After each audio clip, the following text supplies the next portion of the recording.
안녕하세요. 가족들에게는 물론 제 주변 친구들한테도 말도 못 꺼낸 이야기입니다. 제 친구 몇 명 중에는 저랑 작은 엄마를 동시에 알고 있는 사람도 있지요. 그나마 불행 중 다행이라고 할 수 있는 건 저랑 작은 엄마를 동시에 알고 있는 지인들은 전부 다 해외에 거주하고 있다 보니 지금 현재 상황에 대해서는 자세히 모른다는 것입니다. 이제 결혼을 해야 했으니 작은 아버지라고 불러야겠지만 저는 삼촌이라는 표현이 아직은 더 편하니 그렇게 하도록 하겠습니다. 삼촌과는 가까운 관계였는데 결혼한다고 작은 엄마를 집에 처음 데리고 왔을 때는 정말이지 그 자리에서 기절초풍하는 줄 알았습니다.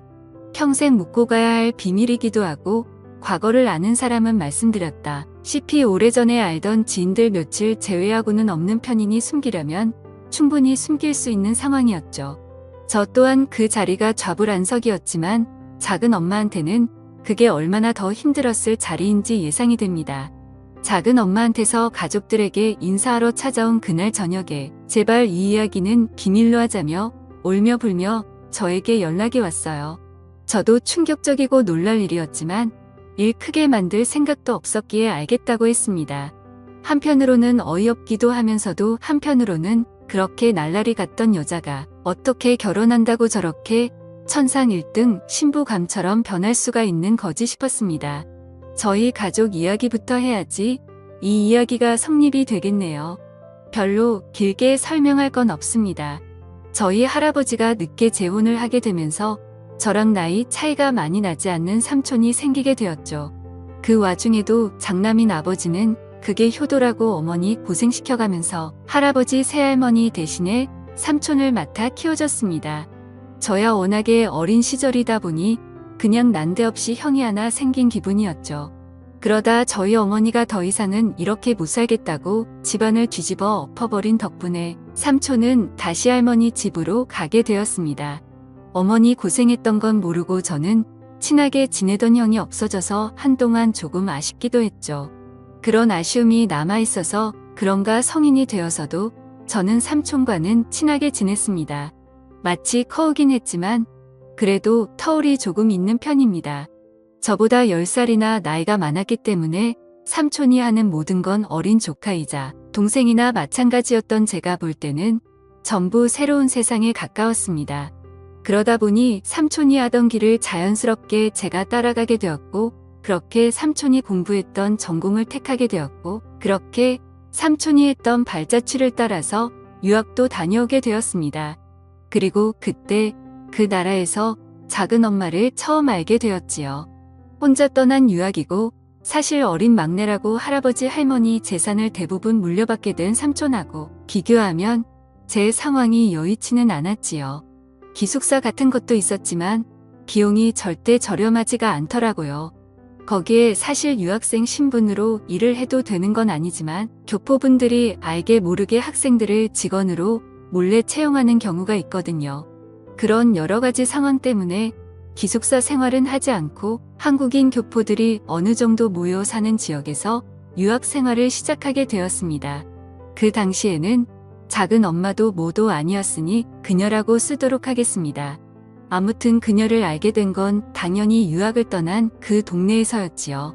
한인 교포들이 밀집돼서 사는 지역이라 보니 서로 한국인들끼리는 교류가 많았고 한두 달이 건너면 다 알 정도로 좁은 바닥이었습니다. 그녀를 처음 만나게 된 건 룸메이트 덕분이었습니다. 아무리 제가 방과 후에 일을 하고 있다고 한들 그건 생활비에 조금 보태는 정도이지 어쨌든 공부가 최우선 과제였기 때문에 돈 버는 일에 집중할 수가 없었습니다. 그렇다 보니 저 혼자서 월세를 구해야 하는 건 솔직히 너무나도 사치였어요. 그래서 당시에 방을 구하고 있던 비슷한 처지의 유학생 2명과 제가 같이 룸을 쉐어하는 개념으로 집을 구하게 되었습니다. 방 한 개짜리에 거실이 딸린 구조였어요. 3명이 방 한 개짜리 집에서 같이 부대끼고 지낼 수는 없었지요. 애초에 월세 집을 구한 학생이 같이 쓸 사람인 저와 다른 학생을 모집한 개념이었기 때문에 그 사람은 갑의 위치였던지라 선택권이 많았습니다. 그래도 양심은 있는지 아니면 조금이나마 더 넓은 공간을 쓰고 싶었던 건지 자기가 가벽을 세워서 거실을 방처럼 쓸 계획이니 저랑 다른 학생 2명이서 같이 방을 쓰라고 하더라고요. 대신 정말 저렴하게 들어간 방이다 보니 뭐 사실 불평할 만한 건 덕지도 없었습니다. 아무튼 그렇게 그 집에서 삶의 터전을 잡고 학교도 다니고 일도 하고 하면서 성실하게 살고 있었습니다. 삼촌이 지내던 지역이라서 삼촌을 이미 알고 있던 사람들도 많았고 덕분에 도움도 많이 받아서 그렇게 지내는 데는 어려울 일이 없었지요. 그러다 저랑 같이 방을 쓰던 대학생이었던 룸메이트가 갑자기 급한 이유로 급하게 방을 빼게 되었습니다. 혼자 방을 쓰게 된다는 건 좋은 일이었지만 대신 그렇게 하려면 제가 그 친구의 몫까지 돈을 내야만 했어요. 난데없이 추가적으로 돈 쓸 일이 생기니 당황스럽더라고요. 여전히 저 혼자 독립하는 것보다는 저렴한 가격이었지만 저 혼자 2살 한 분을 내려니 부담이 많이 되었죠. 그래서 집주인이던 친구와 함께 백방으로 룸메이트를 한 명 더 구하기로 마음을 먹었지요. 다행히도 반년 동안 같이 지낼 수 있다는 사람을 구하게 되었습니다. 그리고 그때 그녀 작은 엄마를 처음 만나게 되었지요. 당연히 이 여자가 제 작은 엄마가 될 거라고는 상상도 못했습니다. 학교 마치고 아르바이트 마치고 방에 돌아왔더니 새로 들어온 룸메이트가 들어와 있었어요. 인사하려고 방문을 열고 들어갔는데 웬 여자가 있었습니다. 그녀와는 처음부터 같은 방을 쓰게 되었던 거예요. 엄청 놀랐고 말문이 막혔지요. 아무리 미국이 개방적이라도 그렇지 저희는 죄다 한국 사람들인데 어떻게 남녀가 한 방을 쓸 수 있나 했어요. 그런데 그녀는 자기는 어차피 잠만 자러 오는 거라서 상관이 없다고 하더군요. 그리고 자기는 여기서 어릴 때부터 이민을 온 사람이라고 그래서 그런 거 크게 신경 안 쓴다는 겁니다. 부모님도 여기 살고 있고 자기는 출퇴근 문제 때문에 여기서 주중에만 있을 거니 불편하면 주말에는 자기가 자리를 비워줄 수도 있다고 하는 거예요. 저도 애써 괜찮은 척을 해보려고 했지만 감히 상상이 되지 않았습니다. 그녀는 정말이지 제 이상형에도 가까운 사람이었으니 말이지요. 머리도 길고 속눈썹도 진하고 길고 조금 털털한 성격처럼 보이긴 했지만 아무리 센 척을 해도 제 눈에는 여자로 밖에 보이지 않았습니다. 나이는 누가 봐도 저보다 연상이긴 했지요. 아무리 그래도 저는 학교 다니는 대학생이고 그녀는 회사 나가는 직장인인데 아무리 못해도 5살 차이는 나겠다고 생각을 했지요. 그래도 여러모로 생각해보면 저도 그녀가 외적으로는 긴하지만 참 마음에 들었기도 하고 당장 룸메이트가 없으면 추가적으로 나갈 생활비 생각해보면 어차피 누가 못하게 하는 사람도 없는데 여자랑 한 방을 같이 써도 뭐 문제될 게 있나 생각을 했습니다. 그래서 그녀와 난데없이 동거 생활을 시작하게 되었네요. 처음엔 그녀도 그녀 말대로 잠만 자러 집에 들르는 것처럼 보였습니다. 그런데 따지고 보면 저나 그녀나 별반 차이가 없었어요. 저도 학교에 아르바이트에 이것저것 다 하고 오면 집에서 보내는 시간은 과제가 많이 밀려있을 때 아닌 이상 항상 밖에서 보냈거든요. 그래서 오히려 어떤 날에는 그녀가 벌써 불 끄고 자고 있는데 제가 살금살금 들어와야 했던 적도 있습니다. 그렇게 한 달 정도 지났던 시점이었을 겁니다. 그날도 제가 아르바이트가 늦게 끝나는 바람에 그녀가 벌써 집에 들어와서 잠들어 있을 때 집에 돌아오게 되었습니다. 잠에서 깨지 않게 살금살금 제 침대로 가려고 하고 있는데 제 인기척을 느꼈는지 그녀가 저를 부르더군요. 괜히 저 때문에 잠이 깬 건 줄 알고 조용히 하겠다고 죄송하다고 하는데 그게 아니고 자기는 안 자고 있었고 저인 줄 알고 불렀다는 거예요. 그래서 무슨 용으로 불렀느냐 물어보니 그냥 그녀가 요 며칠 저를 쭉 지켜봤는데 참 재미없게 사는 것 같다고 하는 겁니다. 맨날 집 아니면 학교 아니면 일터냐고 모처럼 외국에서 사는데 추억도 만들고 그래야 하지 않냐는 거예요. 그래서 삼촌도 여기서 똑같이 유학을 했다. 나는 삼촌이 했던 길을 그대로 걷고 싶어서 그러는 거다 설명을 했는데 나이도 어리면서 언제적 구닥다리 시절 이야기를 하는 거냐며 웃더군요. 삼촌이 사실 나랑 나이 차이가 많이 나지 않는다. 이 이야기를 해주려고 했는데 제가 말할 틈도 주지 않고 그녀가 먼저 저를 꼬시기 시작하는 거였죠. 그러지 말고 자기도 잠도 안 오고 심심하던 차였는데 그냥 둘이 같이 놀러 나가지 않겠냐고 하더군요. 그리고 그날 처음으로 유학 와서 술을 입에 댔네요. 원래 저도 한국에서 대학 생활하면서 군대 다녀오고 나름 친구들하고 놀러 다니고 하면서 노는 거 참 좋아라 했습니다. 한참 불타는 청춘이라 여자애도 관심이 잔뜩 있기는 했는데 유학 학비를 보태줄 수 있는 기간이 짧다 보니 최대한 열심히 하기 위해서 그 좋아하는 술도 참고 여자랑 놀러 다니는 것도 참고 있었거든요. 그런데 그 봉인을 그녀가 풀어줬던 거죠. 유학 몇 달 만에 마시는 술은 생각 이상으로 달콤했고 좋았습니다. 한인 교포들이 그나마 밀집되어 있던 지역이라 그런지 나름대로 소주도 있고 갖춰놓을 건 다 갖추어져 있더라고요. 1차로 마신 양주도 좋았지만 오랜만에 마신 소주가 정말 끝내줬습니다. 소주로 술을 바꾸고부터는 그녀랑 별의별 이야기도 다 하고 웃음이 끊이지 않게 놀았지요. 그리고 그러다 결국 제 필름이 끊어져 버리고 말았네요. 아침에 일어났을 때는 뭐 말할 것도 없었지요. 어떻게 집은 들어와 가지고 그녀와 저는 각자 쓰는 침대가 아니라 같은 침대에 누워 있었습니다. 무슨 일이 있었는지는 저는 기억이 안 났지만 그녀는 처음부터 끝까지 모든 걸 기억하고 있었지요. 사실 그 상황에서 기억이 나고 말고 그게 뭐가 중요하겠습니까? 시작이 어려운 거지. 나이 차가 있다지만 5살밖에 나지 않는 청춘 남녀가 공식적으로 한 방에서 같이 생활하고 있는데 말이지요. 그날 이후로는 딱히 술의 힘이 필요하지도 않았습니다. 그녀도 이틀씩은 주말에 본가에 가서 지내다 왔는데 저랑 연인 같은 사이가 되고 난 이후부터는 본가에는 커녕 집에서 제가 오기만을 기다리더라고요. 같이 살던 집주인 행세하던 룸메이트가 저한테 부럽다고까지 말했습니다.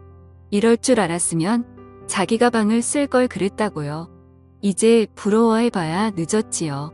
그 친구 녀석은 오히려 이 편이 더 스릴 있고 재밌다면서 거실에서 자기가 지내고 있다고 해서 일부러 소리를 죽이고 그럴 필요는 없다는 겁니다. 아무튼 그 녀석의 알 수 없는 취향 덕분에 눈치도 안 보고 어려움 없이 그녀와의 행복한 시간을 보낼 수가 있었지요. 남자라는 생물이 모두 그러지는 않겠지만 저는 솔직히 그녀가 저랑 깊은 사랑을 나누고 있다고 생각했습니다. 몸이 붙었으니 이제 정이 붙기 시작하는 거였지요. 그렇게 저는 하루하루 그녀에게 진심이 되어가고 있던 와중이었습니다. 사실 서로 공식적으로 사귄다는 말은 안 했지만 연인 사이나 마찬가지였어요. 좀 더 심하게 말하면 신혼부부나 마찬가지인 상황이었지요. 그러다 제가 정식으로 그녀한테 교제 신청을 했습니다. 이제 둘이서 좋은 것도 보러 다니고 맛있는 것도 먹으러 다니고 그러면 참 좋지 않겠냐고요. 그러자 그녀가 약간 난감하다는 듯한 표정을 지었더니 우리 이러지 말자고 하더군요. 저는 당연히 그녀도 저를 마음에 두고 있고 관심이 있다고 생각했는데 그게 아니었던 거죠. 그녀는 지금 이 상태가 딱 좋다고 하는데 약간 슬픈 눈을 하고 있었어요. 결국 남은 유학 기간인 1년 동안 그녀와는 행복하게 시간을 보냈습니다. 비록 연인은 아니었지만 저는 마음이 커져갔고 예상하스이 물론 저는 그녀에게 끝까지 마음을 가지고 있었지요. 포기하지 않으려고 했지만 결국 그녀와는 그 이상의 단계를 넘어가지 못했습니다. 그게 못내 아쉬웠나 봐요. 이제 한국으로 돌아갈 때가 되어서 그녀와 마지막 식사를 하면서 그녀에게 물어봤네요. 나랑 이렇게 궁합도 잘 맞고 거의 1년 반이라는 긴 기간 동안 같은 룸을 쓰면서 무슨 일이 있던 것도 아닌데 왜 연인 사이는 되지 못하느냐 따지듯이 물었습니다. 그녀는 자기는 여기서 사는 사람이고 저는 유학생이지 않냐고 하던 거였죠. 그러면서 자기 과거 이야기를 해주는 겁니다. 사실 자기는 애인이 있는 것나 마찬가지라고 하더군요. 애인이 있으면 있는 것이고 없으면 없는 것이지 그게 무슨 소리냐 했더니 과거의 남자를 아직 잊지 못한다고 하는 겁니다. 그 사람 또한 저처럼 유학생이었고 돌아가면서 자기를 데리러 오겠다는 약속을 했다는 거죠. 그런데 연락도 없고 반감무소식이니 자기는 더 이상 상처받지 않기 위해서라도 저같이 공부하러 잠깐 머무는 사람들하고는 연애를 하지 무슨 말인지 이해가 가긴 했지만 그녀는 그냥 유학 왔던 지난 남자에게 버려졌을 뿐인데 너무 거기에 의미 부여를 하는 게 아닌 건가 싶었습니다. 저도 어차피 돌아가야 하는 입장에서 그녀와 다시 연인 관계를 처음부터 시작하고 싶었던 게 아니었거든요. 그냥 궁금했던 걸 물어본 거나 마찬가지였으니 사실 그녀가 무슨 사연을 가지고 있었던 간에 제가 알 바는 아니나 마찬가지였지요. 그렇게 저희 길고도 짧던 유학 생활은 끝이 났습니다. 그리고 다시 한국으로 돌아오게 되었고 나머지 졸업 학기를 마치고 취직을 하고 열심히 살게 되었지요. 그녀 말고는 다른 사람은 시시할 정도로 문득 그녀가 그리울 때가 있더군요. 새 애인을 만나도 어쩌다 여자 한 명 꼬셔서 같이 즐기게 된다고 해도 유학 기간 동안 보냈던 그녀의 비할 바는 아니었습니다. 그런데 그래도 바쁘게 살다 보니 어느 순간부터 그녀에 대한 그리움도 옅어지고 추억도 희미해지더군요. 그리고 저도 새로 애인을 사귀게 되었고 말한 대로 그녀의 비할 바는 아니지만 이제 그녀와의 추억은 한참 5년이나 지난 일이 되었기 때문에 그럭저럭 만족하고 살게 되었습니다. 그리고 그렇게 다 잊은 줄 알았던 연상의 그녀가 이제는 제 작은 엄마가 되게 생겼다며 가족들 모임에 삼촌이 데리고 나왔던 아직도 작은 어머니라는 호칭이 어색하기만 하네요. 그때 우리 외국에서 같이 보냈던 그 시간들을 비밀로 해달라는 그녀의 부탁에 알겠다고 대답했지만 자초지종은 듣고 싶었습니다. 그녀가 저희 끝없는 구애에도 거절을 하게 만든 그녀가 잊지 못하던 그녀의 옛날 저와 같은 유학생 출신이었던 그 남자가 다른 사람이 아니라 제 삼촌이었던 거죠. 그런데 그 삼촌과 연락이 멀어졌던 사이 제가 유학을 오게 된 거고 정말 우연치 않게 그녀와 한방 생활을 하게 된 거죠. 피는 반에 반밖에 섞이지 않았겠지만 그래도 할아버지 유전자가 남아있을 테니 삼촌과 저에서 어느 정도 닮은 점을 찾았나 봅니다. 그래서 그녀는 그동안 저와 그렇게 지냈던 거지요. 그렇다고 해서 삼촌 또한 작은 엄마 그녀를 잊지 못해 힘든 삶을 살았던 건 아니었어요. 그간 여자친구며 애인이며 결혼한다며 이 여자 만나던 그 여성 편력을 제가 잘 알고 있거든요. 하지만 작은 엄마에겐 이 사실을 말해주지 않았습니다. 삼촌이 바로 그녀가 잊지 못하던 사람이라는 사실이 질투가 나긴 했지만 저 또한 애인이 생기고 좋은 삶을 살고 있는데 굳이 뭐하러 초를 칠 이유가 있나 싶었지요. 여기까지는 참 좋았는데 얼마 전에 그녀가 저를 찾아왔어요. 울면서 말입니다. 난데없이 들이닥친 그녀 때문에 적잖이 당황했지요. 그녀는 제가 많이 보고 싶었다면서 갑자기 유학 시절 같이 보냈던 그때처럼 저에게 들이대기 시작했습니다. 저는 일부러 그녀에게 작은 엄마라는 호칭을 썼습니다. 틀린 호칭도 아니고 조금 위험할지도 모른다는 생각에 거리감을 주고 싶었거든요. 그녀는 그렇게 부르지 말라고 자기를 예전처럼 불러달라면서 자기가 10년이 가까운 시간 동안 20살 첫사랑에 눈이 멀어서 진짜 좋은 사람을 놓친 것 같다면서 울더군요. 눈이 멀어 삼촌을 선택한 자기 인생을 후회하고 사실 이제와 생각해보니 진짜 좋아하는 건 삼촌이 아니라 저라고 하는 거였죠. 사실 그녀에게 복수하고 싶은 마음이 태산 같았지만 그녀의 그러니는 눈동자를 보니 그럴 수가 없었습니다. 그리고 정신을 차리고 보니 저와 그녀는 예전처럼 서로를 부둥켜 안고 눈물을 흘리고 있었지요. 삼촌이 업무 특성상 주중에는 지방에 내려가 있고 주말에 올라오는데 덕분에 저는 그녀와 시간을 보내기가 참 수월합니다. 언제까지 이 상황을 유지할 수는 없을 거예요. 그래도 최대한 닿는 데까지 그녀와 하지 못했던 추억을 쌓고 싶습니다. 지금까지 제 사연을 들어주셔서 감사드립니다.